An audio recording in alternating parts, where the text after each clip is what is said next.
Awit 51 kabanata. Dalangin paghingi ng kapatawaran. Ako'y kaawaan o mahal kong Diyos, sang-ayon sa iyong kagandahang loob, mga kasalanan ko'y iyong pawiin, ayon din sa iyong pag-ibig sa akin. Linisin mo sana ang aking karumhan, at ipatawad mo yaring kasalanan. Ang pagsalansang ko ay kinikilala, laging nasa isip ko at alaala. Sa iyo lang ako nagkasalang tunay, at ang nagawa ko'y di mo nagustuhan. Kaya may matuwid ka na ako'y hatulan, marapat na ako'y iyong parusahan.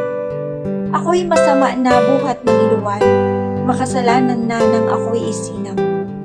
Nais mo sa akin isang pusong tapat, puspusin mo ako ng dunong mong wagas. Ako ay linisin, sala ko'y hugasan, at ako'y puputi ng walang kapantay. Sa galak at tuwa ako ay puspusin, at muling babalik ang galak sa akin. Ang kasalanan ko'y iyon ang limutin, lahat kong nagawang masamay pawiin. Isang pusong tapat sa aki likhain, bigyan mo o Diyos ng bagong damdamin.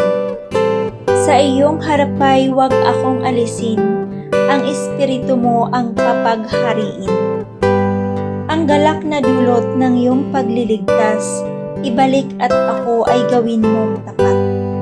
Kung magkagayon na aking tuturuang, sa iyo lumapit ang makasalanan. Ingatan mo ako, Diyos kong manunubos, ang pagliligtas mo'y galak kong ibabantog.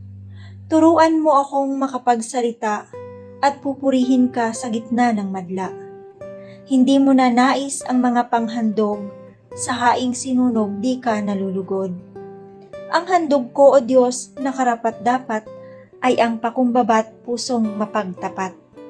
Iyong kahabagan o Diyos ang Siyon, yaong Jerusalem ay muling ibangon.